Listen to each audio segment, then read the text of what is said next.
दोस्तों, अगर आप भी कठिन परिस्थिति में कमजोर हो जाते हैं तो आपको यह कहानी अवश्य सुननी चाहिए, जो आपको किसी भी परिस्थिति में जीना सीखा देगी।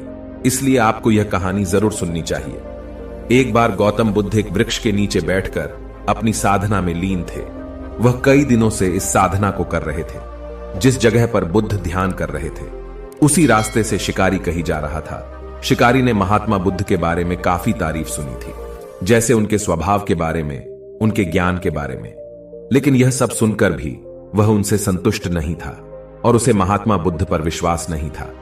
उसने जब महात्मा बुद्ध को साधना करते हुए देखा तो उसके मन में विचार आया कि क्यों न बुद्ध की परीक्षा ली जाए। इससे उनकी असलियत का पता लग ही जाएगा कि क्या सच में वह बहुत ज्ञानी है। शिकारी वहीं खड़े होकर सोचने लगा कि क्या किया जाए। तभी उसकी नजर एक पत्थर पर पड़ी तो उसके मन में तुरंत एक विचार आया और शिकारी ने पत्थर उठाकर साधना में लीन बुद्ध पर फेंक कर मारा। वह पत्थर बहुत जोर से बुद्ध को लगा था, लेकिन उन्होंने कोई प्रतिक्रिया नहीं दी। वह चुपचाप अपनी साधना में लीन ही थे। बुद्ध का मानना था कि शरीर को तकलीफ होती है, आत्मा को कभी नहीं। दोस्तों, उसी तरह शिकारी द्वारा फेंके गए पत्थर से उनके शरीर को तकलीफ हुई है, न कि आत्मा को, और बिना किसी प्रक्रिया के साधना में लगे रहे। शिकारी कुछ समय तक बुद्ध की तरफ देखता रहा और सोचता रहा कि अब महात्मा बुद्ध कुछ तो प्रतिक्रिया करेंगे। लेकिन महात्मा बुद्ध अपनी साधना में लीन थे, उन्होंने कोई प्रतिक्रिया नहीं की। कुछ देर बाद फिर शिकारी ने पत्थर से बुद्ध को मारा। पत्थर अब की बार महात्मा बुद्ध की आंखों के ऊपर लगा और उस जगह से बहुत तेज रक्त बहने लगा। महात्मा बुद्ध को महसूस हो गया था कि उनके शरीर से रक्त बह रहा है, लेकिन वह तब भी अपने ध्यान से नहीं उठे। यह देखकर वह शिकारी और क्रोधित हो गया। उसे समझ नहीं आ रहा था कि इतनी चोट के बाद भी वह कोई प्रतिक्रिया क्यों नहीं दे रहे हैं। तब उसने और गुस्से में उन्हें एक और पत्थर फेंक कर मारा। अब की बार बुद्ध के शरीर से बहुत ही ज्यादा रक्त बहने लगा था। उन्हें इतनी पीड़ा हो रही थी कि उनकी आंखों से आंसू बह गए थे, लेकिन तब भी उन्होंने साधना नहीं छोड़ी।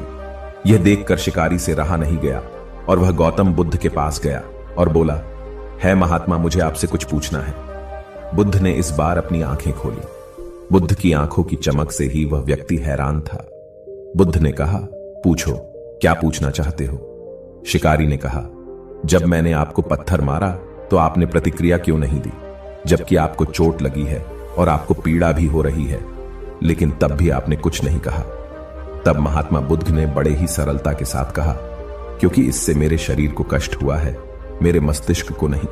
यह सुनकर शिकारी अचंभित रह गया। उसने फिर महात्मा बुद्ध से पूछा, तो फिर आपकी आंखों से आंसू क्यों बह रहे हैं? तब इस पर महात्मा बुद्ध ने कहा, तुम्हारे द्वारा किए गए अनुचित कार्य के परिणाम के बारे में मेरा विचार कर रो रही है। तुमने इतना बड़ा पाप किया है, तुम्हें कैसी सजा मिलेगी? मेरे मस्तिष्क में यही विचार आ रहा है। बुद्ध की बातों को सुनकर शिकारी एकदम हैरान हो गया और वह महात्मा बुद्ध के चरणों में गिर गया। शिकारी ने महात्मा बुद्ध से माफी मांगते हुए कहा कि महात्मा, मुझे क्षमा करें। मुझे आप पर विश्वास नहीं था। मुझे लगता था कि आपकी हर चीज झूठी है, लोग बेकार में ही तारीफ करते हैं। लेकिन मुझे आज यह यकीन हो गया कि आपका ज्ञान सत्य है। मुझे क्षमा करें और मुझे अपने पास शरण दे। गौतम बुद्ध बहुत ही दयालु थे। उन्होंने शिकारी से कुछ नहीं कहा और उसे क्षमा कर दिया। बुद्ध ने उसे अपना आशीर्वाद दे दिया। वह शिकारी महात्मा बुद्ध का आशीर्वाद पाकर एक महान व्यक्ति और साधक के रूप में अपना जीवन व्यतीत करने लगा। मॉरल ऑफ द स्टोरी, दोस्तों, इस कहानी से हमने यह सीखा कि हमें भी अपने शरीर और आत्मा दोनों को मजबूत करना होगा। चाहे कितनी भी पीड़ा हो, हमें उसे बर्दाश्त करना है। यदि आप उस पीड़ा के आगे हार जाओगे तो कमजोर पड़ जाओगे। इसलिए खुद को मजबूत करो। यदि आपने स्वयं को मजबूत कर लिया तो कोई भी आपको किसी भी परिस्थिति में नहीं तोड़ सकता।